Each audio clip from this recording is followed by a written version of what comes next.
नमस्कार, देश प्रदेश के इस खास शो में आपका बहुत बहुत स्वागत है। मैं हूं आपके साथ जया कौशिक त्रिवेदी।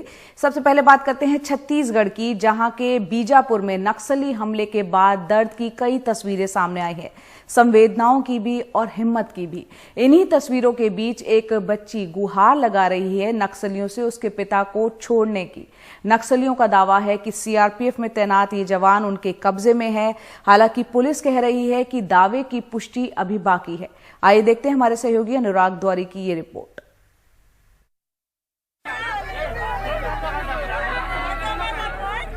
छत्तीसगढ़ के अंतिम छोर पर बीजापुर और सुकमा के बीच टेकलागुड़ा गांव में नक्सलियों ने जो जख्म दिए, ये 4 उसकी तस्वीरें हैं।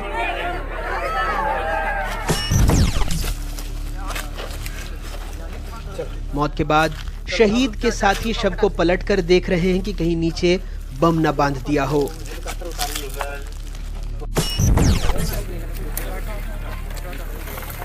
सुख सिंह फरस को मुखाग्नि देने उनके 2 साल के बेटे को आगे लाया गया।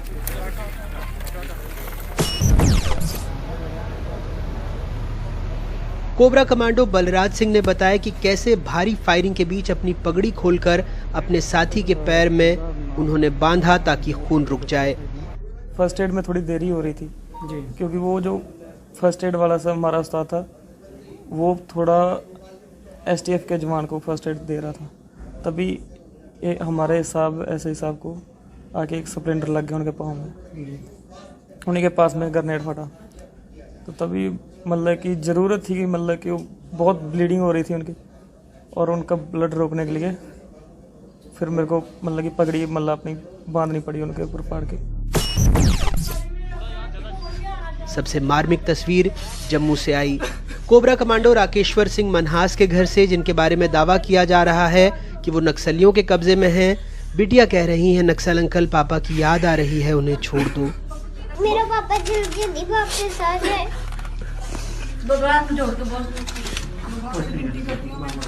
एक लड़का जो राकेश्वर सिंह मनहस है वो अभी मिसिंग है, और ऐसा कुछ जगहों पर ऐसी खबरें चल रही हैं कि वो शायद नक्सल्स के कब्जे में है, लेकिन हम लोगों को अभी तक इसका कोई कंफर्मेशन नहीं मिला है। इंटरसेप्ट्स वगैरह में उड़ती उड़ती खबरें हैं कि कोई उनसे बात कर रहा है कि हाँ उसको रखो, हम उससे बात करेंगे। अब ये कंफर्म उसी के बारे में बात कर रहे हैं, किसी और के बारे में बात कर रहे हैं। हम लोग उसके लिए ऑपरेशन भी प्लान कर रहे हैं और कुछ और कोशिश कर रहे हैं जिससे ये वेरीफाई हो सके कि वो वही बात कर रहे हैं या कुछ और बातें कर रहे हैं। सुरक्षा बलों और माओवादियों के बीच पिछले 40 सालों से बस्तर के इलाके में संघर्ष चल रहा है। राज्य बनने के बाद छत्तीसगढ़ में 3200 से ज्यादा मुठभेड़ की घटनाएं हुई हैं। जनवरी 2001 से मई 2019 तक माओवादी हिंसा में 1002 माओवादी और 1234 सुरक्षा बलों के जवान मारे गए हैं। 1782 आम नागरिक माओवादी हिंसा के शिकार हुए हैं। इन सब हमलों में किंवदंती है, ये शख्स people liberation guerrilla army battalion 1 का कमांडर माडवी हिडमा उर्फ संतोष उर्फ इंदुमल उर्फ पोडियाम भीमा उर्फ मनीष, कई नाम। वैसे इलाके में हिडमा सिर्फ नाम ही नहीं, एक छवि बन चुका है। वो छवि जिसकी 3 बार मौत की खबर आई लेकिन सब गलत ही निकली। हिडमा अब कोई शख्स नहीं, एक पदनाम सा बन गया है, जो छत्तीसगढ़ के अंतिम छोर पर बसे बीजापुर और सुकमा जैसे जिलों में आक्रामकता का पर्याय है, जिसकी बटालियन दक्षिण बस्तर, बीजापुर, सुकमा और दंतेवाड़ा जिलों की कमान संभालती है, जिसकी गिरफ्तारी पर 45 लाख रुपए का इनाम है, जो उसी पुवर्ती गांव का रहने वाला है जिसके पास ये हिंसा हुई। पुलिस रिकॉर्ड में वो दुबले पतले हल्की मूंछों वाला युवक है, लेकिन अब 40 से 45 साल के बीच का शख्स। बर्बर है लेकिन अपनी बटालियन के साथ शांत। हर बड़े ऑपरेशन में वो खुद मौजूद रहता है। अभी वो सेंट्रल कमेटी का सदस्य नहीं बना है। अपनी बटालियन के जवानों के 4-5 सुरक्षा घेरे के अंदर हिडमा रहता है, हमेशा AK-47 से लैस। बारूद की गंध जब छटती है तो दर्द की ऐसी तस्वीरें सामने आती हैं। कांग्रेस ने अपने घोषणा पत्र में कहा था कि नक्सलियों से बातचीत की जाएगी, नक्सल समस्या के समाधान के लिए ठोस नीति बनाई जाएगी, लेकिन 2.5 साल बाद बीतने पर भी नक्सल समस्या के समाधान के लिए किसी ब्लूप्रिंट का अता पता नहीं है। उल्टा 2019 में निर्दोष आदिवासियों की रिहाई के लिए जो जस्टिस AK पटनायक कमेटी बनी थी, उससे भी अब तक आदिवासियों को कोई बड़ी राहत मिलती नजर नहीं आ रही है। रायपुर से सोमेश पटेल, बीजापुर से विकास और भोपाल से कैमरा पर्सन रिजवान खान के साथ अनुराग द्वारी, NDTV इंडिया। और वहीं छत्तीसगढ़ में हुए नक्सली हमले में शहीद हुए गुंटूर के जवान मुरली कृष्णा का पार्थिव शरीर उनके गांव पहुंचते ही शोक का माहौल यहां हो गया। इस हमले में 22 जवान शहीद हुए जो सीआरपीएफ, कोबरा बटालियन, एसटीएफ और डीआरजी यूनिट से जुड़े थे। करीब 35 लोग घायल भी हुए। परिवार को सांत्वना देने के लिए आसपास के गांवों के लोगों के अलावा स्थानीय नेता भी इन शहीदों के घर पहुंचते रहे।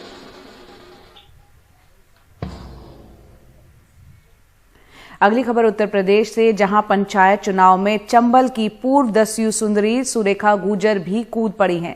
सुरेखा चंबल के अपने वक्त के सबसे बड़े डाकू और 5 लाख के इनामी सलीम गुर्जर गैंग की सदस्य थी। उनके ऊपर 3 दर्जन मुकदमे थे। वो 14 साल जेल काट के आजाद हुई हैं और अब गांव में आम किसान की जिंदगी गुजारती हैं। जिन हाथों में आज हंसिया है, कभी उनमें AK-47 तड़तड़ाती थी। जो हाथ आज गेहूं की बालियां काटते हैं, कभी उन पे सिर कलम करने का इल्जाम था। 14 साल की सजा काट अब वो किसानी करने लगी है और सहसों गांव से प्रधान पद की उम्मीदवार है। जैसे हमारे गांव में कोई लैट्रिन नहीं है या कॉलोनी नहीं है, कोई गरीब है, पेंशन नहीं बंधी हुई है, उन लोगों का विकास सोच रहे हैं कि अगर हो जाएगा तो करवा देंगे।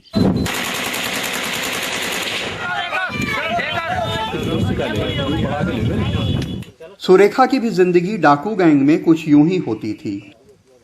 13 साल की उम्र में चंबल के सबसे खतरनाक डाकू सलीम गुर्जर ने उसे अगवा कर शादी कर ली थी। सलीम गुर्जर गैंग पे 250 क्रिमिनल केस थे और सुरेखा पे 30 से ज्यादा। सुरेखा बच्चे को जन्म देने चुपके से भिंड के एक अस्पताल में भर्ती हुई तो पुलिस ने पकड़ लिया था। फिर 14 साल जेल में रही, लेकिन गांव वालों से उसके अच्छे रिश्ते हैं। हम उस टाइम छोटे थे ना, तो हमने अपने गांव के क्षेत्र में किसी को सताया नहीं, ना ही किसी की पकड़ की, नहीं किसी को मारा मैंने। ठीक है, इसके बाद गांव वाले समाज लोग सहयोग करते हैं हमारा, आज भी वो हमारा मान सम्मान करते हैं, हम उनका करते हैं। सुरेखा के पति डाकू सलीम गुर्जर से एक बेटा है। सलीम गुर्जर पे 5 लाख का इनाम था। 2006 में वो एक पुलिस मुठभेड़ में मारा गया। सुरेखा बेटे को पढ़ाती है, अच्छा इंसान बनाना चाहती है। आप चुनाव जीतने के बाद गांव में क्या विकास लाना चाहते हो? गांव में जैसे पढ़ाई लिखाई है, वैसी व्यवस्था है, कोई समस्या है, कोई गरीब है, जैसे उसके साथ में मतलब करना चाहते हैं। सुरेखा के गांव के लोगों को भी लगता है कि अगर सुरेखा प्रधान बन जाएगी तो उसे ताकत मिलेगी और अपने बेटे के लिए बेहतर कर सकेगी। ठीक है, उसकी जिंदगी तो बेकार हो गई माँ की, उसके बच्चे की, लेकिन वो लड़का को तो कैसे हो जाए, तो सोच रहा है अगर कहूँ मैं जीत जाए तो प्रधान हो जाए तो उसका लड़का भी सज्जित हो सकता है। यूपी के पंचायत चुनावों में तमाम रंग हैं। ये रंग भी उन्हीं रंगों में से एक है। लोकतंत्र सबको मौका देता है। इटावा में अरशद जमाल के साथ कमाल खान, NDTV इंडिया। दिल्ली की सरहदों पर चल रहा किसान आंदोलन कई वजहों से ठंडा होता हुआ लग रहा है। गर्मी बढ़ रही है, यूपी में पंचायत चुनाव है, गेहूं की कटाई है और इन सब के साथ कोरोना भी चल रहा है। तो इन तमाम मोर्चों के बीच आंदोलन को फिर से खड़ा करने में जुटे हैं राकेश टिकैत। उन्होंने हापुड़ में पंचायत की। आइए देखते हैं हमारे सहयोगी रवीश रंजन शुक्ला की ये रिपोर्ट।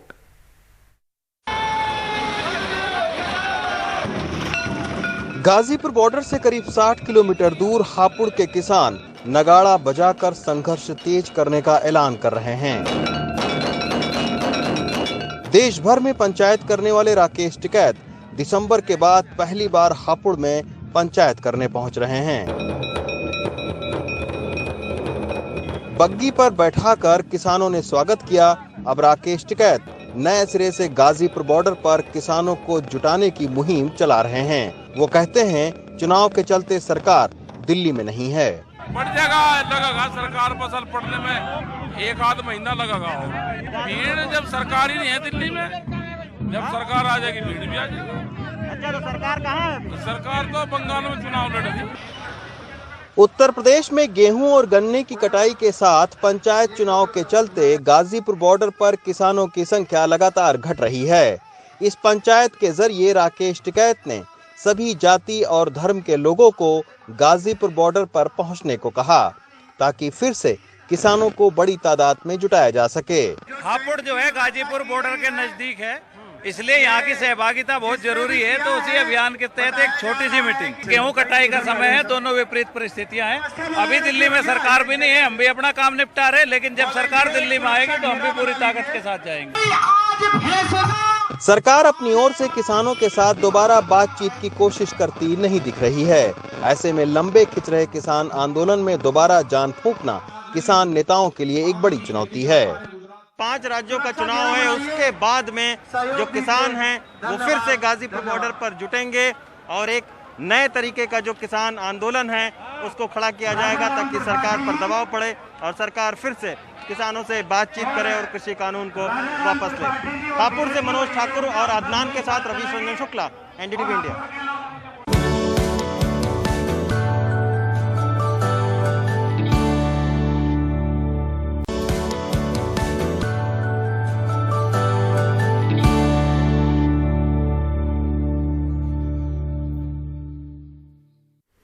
ब्रेक के बाद एक बार फिर आपका स्वागत है। अब आपको लिए चलते हैं मध्य प्रदेश के इंदौर, जहां 2 पुलिस कर्मियों ने एक युवक की जमकर पिटाई कर दी। उस पर आरोप यह था कि उसने मास्क ठीक से नहीं पहना था। बताया जा रहा है कि फिरोज गांधी नगर का रहने वाला 35 वर्षीय युवक कृष्णा, जो ऑटो चालक है, वो अपने पिता को टिफिन देने के लिए अस्पताल जा रहा था। कृष्णा ने बताया कि उस समय उसका मास्क लगा हुआ था, लेकिन नाक के थोड़ा नीचे आ गया था। इस पर 2 पुलिसकर्मियों ने उससे जबरदस्त मारपीट शुरू कर दी और मारपीट भी इतनी बुरी तरह कि आप तस्वीरों में अंदाजा लगा सकते हैं कि क्या हाल किया होगा। जब ये वीडियो वायरल हुआ तो पुलिस अधिकारियों ने एक्शन लेते हुए दोनों कर्मचारियों को एसपी ऑफिस में लाइन हाजिर कर दिया।